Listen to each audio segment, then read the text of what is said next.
my name is Ruth Kennedy-Walker, reporting today for WORLDwrite, here at Newcastle University at the Bedson Teaching Centre, and I'm going to be talking to some people who've been taking part in the Great Debate here at Newcastle today. So the first session that's been held at Newcastle today, we watched the video Flush It, and I'm going to talk to a few people who watched that video and see what they felt about the video and their views after watching the video. I'm 34 weeks pregnant and I used to loo quite a lot because the baby pressed on my bladder. It's funny, this is my favourite place.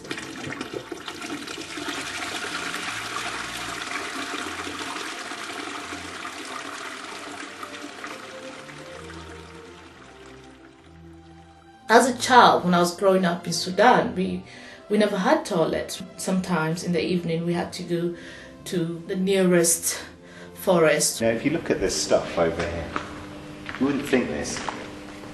The point of this whole building is to pump shit. Britain had this kind of facility for the last 150 years. Here we are, this is our composting toilet. The important thing is that people in the third world should not aspire solely to the type of lifestyle that we have in the developed world. Tell that to somebody who's living in Eritrea who's got to carry water in their head for 3 miles. Tell that it's a mistake. I think people in developing countries should aspire to lots of things. Even if it's swimming pools and jacuzzis, but obviously with the current water shortage on the planet. The good thing about water as a resource is that it can never run out.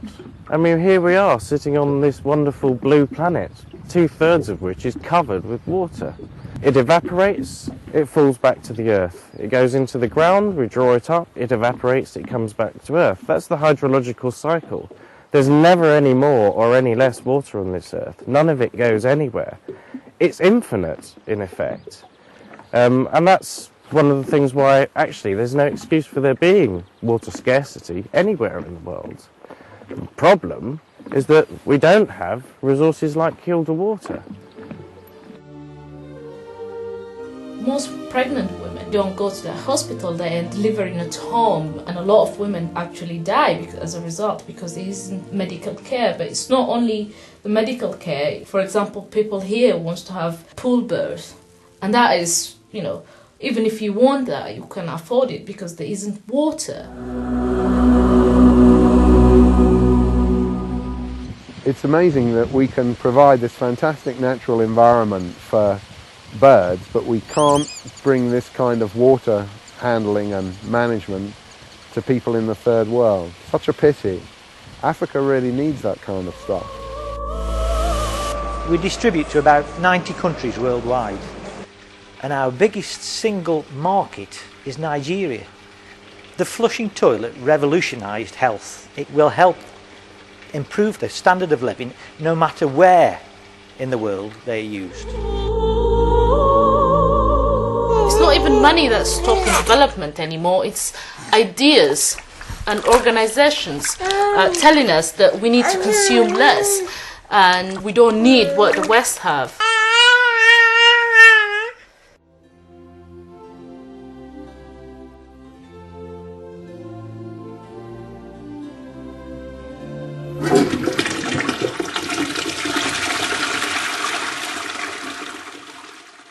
What did you think of the film? I don't know. I am from Togo, and I'm happy with many things I've seen in England. I can sympathize with what is in this film. And I went on holiday in Ghana, in a village. It was in a village in Ghana where we used a toilet, with stick, just a hole in the ground. And one of my friends, we were young. Do you know one of them, the stick snapped? He was drowned. And we had to run at home and get somebody to come and then pick him up. He had it here. So I think it would be so nice to have flushing water, to have a clean water. And I think who is going to pay that? And what is preventing our countries to invest in this? Where will the money come from? all those questions, the big questions to ask about it, but it's not the aspiration of people, which is the problem of wanting what we have here.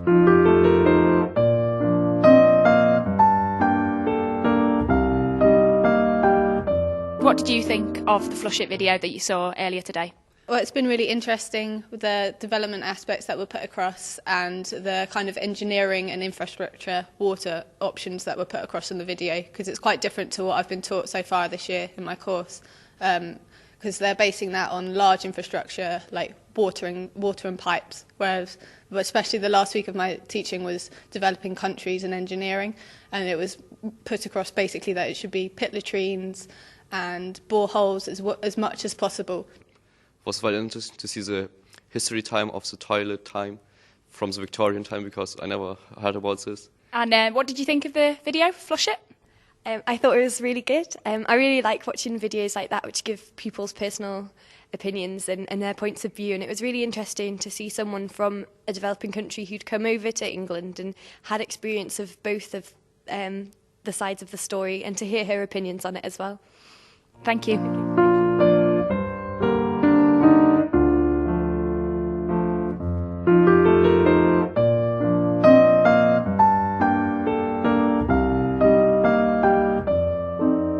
Welcome to Don't Shout at the Telly North East. I'm your host, Ruth Kennedy Walker, and I am pleased to introduce today our expert, Dr. Casper Hewitt, who is an expert in environmental consultancy.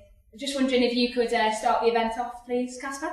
What I'd like to propose to you today is that there's no excuse at the beginning of the 21st century for there to be water shortages anywhere in the world, and that we should have the imagination to provide the sort of water provision that we have in the West to the rest of the world. How real is this water scare? Is it not just everybody jumping on the bandwagon? The problem we have in the real world is getting water from A to B. In some places, there is a real shortage of water for people, but that's because there's a lack of infrastructure or a lack of development that enables people to access that water. Do you think a national grid for water, like there already is in place for sort of gas and electricity, would be a good idea, especially for Britain? In Britain, it probably does make quite a lot of sense. We're quite a small country. It would be quite practical to do. It actually seems to me it's probably about time we did it. It's quite surprising that it hasn't happened already. Is there not a problem with kind of like the mixing of waters from different like geologic backgrounds? So you've got like a chalk-based river, and then it's coming in contact with something like Fraser sandstone that's going to have a big impact on like the environment, the kind of fish that can live there, the invertebrates, and with like the Water Framework Directive and all of that kind of institutional policy that's out there at the moment, is that actually a feasible option, do you think? It isn't a feasible option with the current Water Framework Directive and the policy, but I would say that's a problem with the policy. The emphasis of the Water Framework Directive is very much on the environment and not on water provision for people. Yeah. And that I would actually see as a genuine problem that we would have to deal with. It's a political problem, not a physical problem. Yeah. How do you think it is possible to have some big reservoirs in very hot countries as we have in England, and how do you think it could be realistic? You have to be realistic about conditions in different places, so perhaps different solutions for different places. In some places, a better solution than reservoir might be desalination, for example, but also imaginative ways of storing water. I mean, it has been done small scale, but very large scale storage of water underground. Covered reservoirs could be a solution for very hot countries. Do you think is it realistic to have some big desalination factories in Africa with the current technology we have now? With the current technology we have now, yes, but with the current level of development in a lot of Africa, no. There the problem is clearly that we need a higher level of development in those African countries that don't have it. It takes a lot of hard work to put systems into other countries other than ours. Shouldn't we be concentrating more on getting our water problems solved rather than others? I don't think in the UK that we really have a problem with water. All water isn't connected yet from the north and the south. Right, Consider that. Once close to it, then we should be looking at other countries afterwards. I would say we should be looking at both, I guess. I certainly think that we should solve certain problems we have with water shortages in the south, for example, because it seems ludicrous that in a water-rich country like the UK, that you don't have sufficient water in the summer to, you have hose pipe bans in London and all this sort of thing. That seems ludicrous, and that is something that we should solve, and we should solve that now. But that doesn't mean that we should put on hold solving water shortages in other parts of the world. Is desalination of seawater a good idea? I think it's a fantastic idea. I think it's a very practical idea for a lot of places. It's been very successfully used in some parts of the world. Most notably, Dubai has been using it for long term. And of course, they've had the sort of wealth to be able to desalinate in a desert country, which really shows how that technology can be used to provide water somewhere where otherwise it would be quite impossible for that many people to live in that way. What about for landlocked countries? Landlocked countries, desalination is more of a problem. However, again, it depends how imaginative we are about infrastructure. If we're thinking really big, and thinking about infrastructure on a continental scale, and thinking about piping water from the sea inland, then perhaps it will be practical in the future. It's not practical today because we haven't got that sort of infrastructure, and people aren't thinking in that sort of imaginative, big-scale manner. But with most of these plans, isn't wealth a problem? Like, where you're going to get all the money from that's necessary? Two ways I would answer that. I mean, one, clearly wealth is a problem. In developing countries, a lack of wealth is a problem, and it's holding back development that people badly need. But another way of answering that would be to think of it completely the other way around. What do we actually value? If we value people, then why on earth would we be thinking about how much cash we're going to spend?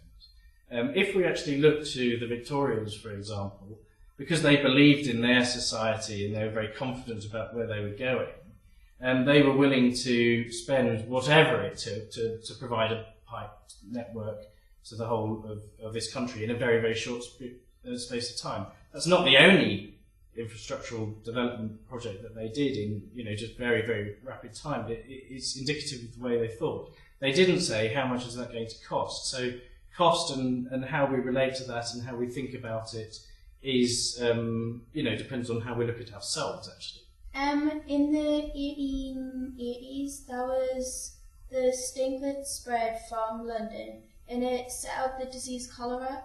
Surely, if the government set like a limit on how much you can flush a day, then it would spread waterborne diseases around. I think actually that's absolutely right. I think it would be likely to do so. I think it's a very, very stupid idea not to flush toilets. It was one of the best developments that we've ever had, actually, the invention of the flush toilet. Why on earth would we then not use it? I personally think that the toilets as we have nowadays consume far too much water. I think it's not good for environment, and we should be more innovative in this area. I'm certainly never against being innovative. However, I'm not sure why you think this is a problem. Perhaps you could expand on that, because I don't think there's a problem at all with flushing the toilet. I think it's a bad example we show to a lot of countries, in particular southern countries, to use swimming pools, to use water as if it was nothing, and we should be aware of the value of these precious elements and don't waste it. But it isn't. I mean, we live in a water-rich country. That to me doesn't make any sense at all. Not only that, we live in a water-rich planet. I think it's unequal. We have a lot of water in England, for instance, but lots of countries haven't the same available water. So by that argument, I mean, should we perhaps encourage people that have a lot of sunlight to not use solar energy? Yeah, but don't we need to process the water, and in processing it, don't we use resources that we wouldn't have to use, say, processing sunlight, for instance, to take energy from that? Well, I mean, you have to generate solar panels and you have to make them. It's all technology. It all requires human input. Yeah, but we have to make sure there aren't any diseases or bacteria or contaminants in the water. Whereas we don't have to clean them out. So aren't we using resources, whereas you pay for the solar panels and it's kind of a one-off initial payment, apart from when they have to get repaired. You don't have to pay for its usage. They actually are quite high maintenance bit of technology. Do you think it's a good idea that these people in the less, third world countries are aspiring to be like us and wanting everything that we've got, like, these power showers and swimming pools and jacuzzis? Because if everybody in the whole world, we know that the energy consumption is just not realistic. And I'm not saying people don't deserve to have the same as us, but this kind of thing of is it right that they should aspire to what we have? When you flush a toilet, I know it's like something like 30 litres for one flush. It's something ridiculously high, and that's like way more than some people in Africa have per day for drinking. Like 1 or 2 litres in some really arid areas. I find that concept like really hard to get over when like we flush a toilet, I don't know, 3 times a day maybe, and it's just such a wastage. And just to add to that, I think it just shows the difference, like this difference between those third world countries and us. It's just that we seem to grow and use more and more and more, and they just don't seem to be going anywhere. Do you know what I mean? And like, I feel like quite guilty for knowing, or having, boiling this kettle or whatever, or as you say, flushing the toilet, and there's someone out there who hasn't even got enough, or has had to walk 7 hours, 8 hours to just get the same amount of water that's in my system to flush the toilet. I just think it's a really, I don't know, it's not very nice. Like the rich get richer and the poor just get poorer. And yeah, it's just so hard to do something about that. What are you going to do if we can't take the water over there? What are we going to do with it? Are we just going to leave it sitting over here? Why not use it? We've got it there to use. So what are you going to do with it in the meantime until we can ship it across to the places that need it? I think it is a really good point. If it is here, there's no point in begrudging ourselves because thinking, oh, they haven't got enough, so we should, But I just think we have got enough. We've developed so much, and I think the focus needs to be on those countries and those, however, it's just under 1 billion people who don't have safe drinking water, and I just think that is such a shame.